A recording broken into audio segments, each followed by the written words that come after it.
আসসালামু আলাইকুম। আমি এখন বানাবো খুবই মজার এবং খুবই সোজা একটা ডাল সবজির তরকারি, খুব অল্প মশলা দিয়ে। এটা আমি অ্যাঙ্কর ডাল ব্যবহার করতেছি। আপনার ইচ্ছা করলে বুটের ডালও ব্যবহার করতে পারেন, অথবা অন্য কোনো ডাল দিয়েও হয়তো হবে। তৈরি করা খুব সোজা, খাইতে দারুণ মজা। এটা ভাত, রুটি, পরোটা যেহেতু খাইতে পারিনি, এমনিও খেয়ে ফেলা যায়, অসাধারণ স্বাদের। তো আসেন দেখি শুরু করা যাক। আমি এখানে কিছু ঝিঙ্গা নিয়ে এগুলোকে আমি ছিলে নিব।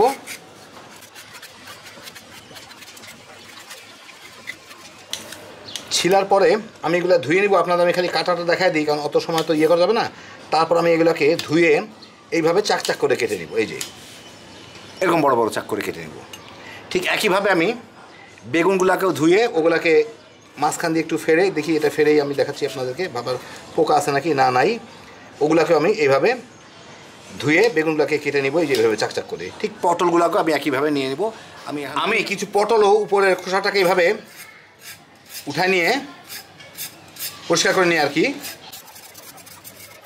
এগুলোকে আমি ঠিক একই রকমভাবে চাক চাক করে কেটে নেব। এখানে আমি 1 কাপ অ্যাঙ্কর ডাল নিছি, মানে চানা ডাল বলে, চানা ডাল না কি বলে, যাই হোক সবচেয়ে কম দামি যে ডালটা আছে, হোটেল টোটেলে বিভিন্ন জায়গায় ব্যবহার করা হয়, দোকানে গিয়ে বললেই হবে অ্যাঙ্কর ডাল, অনেকটা বুটের ডাল টাইপের। ওটা নিছি। এটাকে আমি ভালো মতো ধুয়ে সিদ্ধ করে নিব। 1 কাপ। আমি এখানে সিকি কাপ মানে কোয়ার্টার কাপ, 1 কাপের 4 ভাগের 1 ভাগ টমেটো পেস্ট নিছি। এর সাথে আমি অল্প একটু পানি দিয়ে এটাকে গুলায় রাখবো। এটা আমার পরে দিতে হবে। টমেটো পেস্ট না থাকলে আরও 6টা মাঝারি সাইজের টমেটো কেটে রান্নার সময় দিয়ে দিয়েন। আমি এখানে 2 টেবিল চামচ তেল গরম করে এর মধ্যে 4টা দেশি পেঁয়াজ, বড় সাইজের পেঁয়াজ কুচি করে নিছি, ওগুলো দিয়ে একটু ভেজে নিব। একই সাথে 6 কোয়া রসুন কুচি কুচি করে রাখছি, ওগুলাও দিয়ে ভেজে নিব।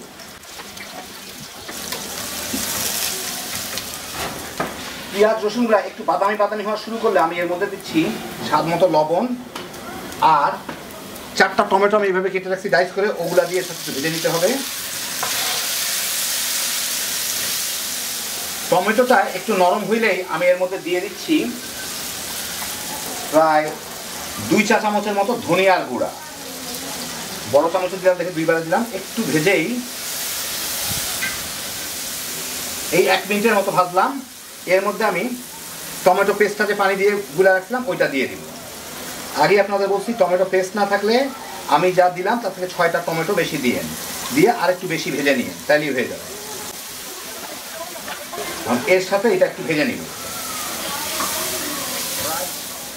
প্রায় মিনিট 3 ভেজে কেবল যখন তেলটা ছাড়া শুরু হবে, মানে তেল পাশ থেকে দেখা যাবে, তখন এর মধ্যে আমি 1 চা চামচ হলুদের গুঁড়া দিব। দিয়ে 1 মিনিটের মতো ভাজবো যাতে হলুদের গন্ধটা চলে যায়। হলুদের গুঁড়োটা দেওয়া হলো শুধুমাত্র রঙটা ভালো হওয়ার জন্য।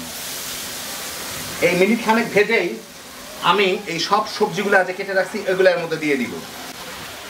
এখানে প্রায় 8 কাপের মতো সবজি হবে। দিয়ে এর সাথে মাখা একটু ভেজে নেই। সবজিগুলোয় পানি ছাড়লে বাড়তি পানি অত দেওয়ার দরকার হবে না ইনশাল্লাহ। আগে একটু মাখায় ভেজে নিই।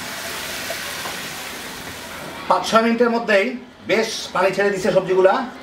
এখন আমি এর মধ্যে স্বাদ মতো মরিচের গুঁড়া দিয়ে দিব, যে যতদূর ঝাল খান। এটার সাথে একটু ভালো মতো মিশায় আমি এটাকে একটু জাল দিয়ে শুকায় নিব। এর মধ্যেই এটা সিদ্ধ হয়ে যাবে।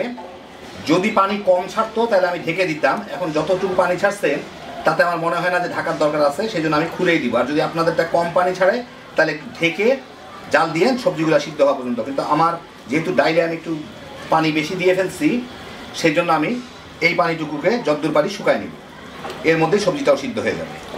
তা আমি ঢেকে দিচ্ছি না। 6-7 মিনিট জাল দিয়ে পানিগুলোও প্রায় শুকায় গেছে। এই যে দেখেন ঝোলটাও প্রায় নাই, এগুলো প্রায় সিদ্ধ হয়ে গেছে।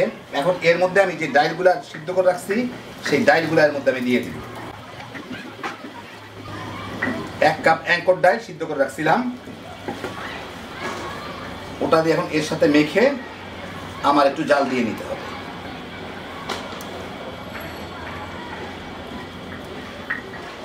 5-6 মিনিট জাল দিয়ে দেখেন, আপনাদের একটা জিনিস দেখাচ্ছি। উপরে শুধু দেখতেছেন পানির মতো, এটা কিন্তু না, ঝোলটা কমে গেছে। সমস্ত সবজিগুলো নিচে গিয়ে থাকে, যে নিচে গিয়ে, সেজন্য এটা নাড়ার উপর রাখতে হয়। যে অলরেডি আমার ওইদিকে লেগেও গেছে, নাড়ার উপরে রাখবেন। এমনি দেখে দিলে দেখবেন উপরে পানি পানি আছে, কিন্তু সবজিগুলো কিন্তু তলে গিয়ে লেগে থাকবে। যাই হোক, এখন আমি এগুলাকে একটু চাপ দিয়ে দিয়ে হালকা ধরনের একটু গলায় দিব। সব গলবে না, একটু গললে হলো, যথেষ্ট গলে গেছে। এখন এখন এর মধ্যে আমি কয়টা কাঁচামরিচ, লাল মরিচ দিয়ে দিচ্ছি, দিয়ে মিনিট 2 জাল দিয়ে দিই। আর এখন একটু সাবধানে, এবং ফুটে ফুটে ছিটে ছিটে গায়ে এসে লাগবে, অনেক ঘন হয়ে গেছে জিনিসটা। মিনিট 2 জাল দিয়ে এটা হয়ে গেছে। এখন আমি এর মধ্যে 1 চা চামচ গরম মশলার গুঁড়া ছিটাই দিব। এটার সাথে ভালো মতো মিশায়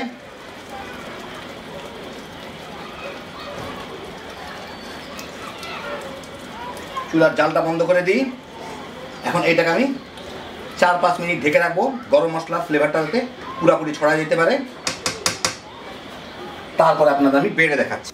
কেউ চাইলে এর সাথে একটু ধনিয়া পাতার কুচিও মিশিয়ে দিতে পারেন, কিন্তু আমি পরিবেশনের সময় উপরে ছিটাই দিব। এই দেখেন, হয়ে গেল আমার দারুণ মজার সবজি দিয়ে ডাল রান্না। সবচেয়ে কম দাম দেখে আমি অ্যাঙ্কর ডালটা ব্যবহার করলাম। আপনারা চাইলে বুটের ডাল কিংবা মুগ ডাল এগুলো দিয়েও বানিয়ে নিতে পারেন। এটা রুটি পরোটা দিয়ে খাইতে তো ভালো লাগবেই, ভাত দিয়েও তামা তামা করে খেয়ে ফেলাইতে পারবেন। হ্যাপি জোশের একটা আইটেম। 1 চামচ খেয়ে দেখেন, তাইলেই বুঝবেন। খুব সহজ তৈরি করা, আপনাদের পছন্দ মতো যে কোনো সবজি যোগ বিয়োগ করে নিতে পারেন। আল্লাহ আপনাদের সবাইকে ভালো রাখুন, সুস্থ রাখুন, নিরাপদে রাখুন। ইনশাল্লাহ বেঁচে থাকলে আবার দেখা হবে। আল্লাহ হাফেজ।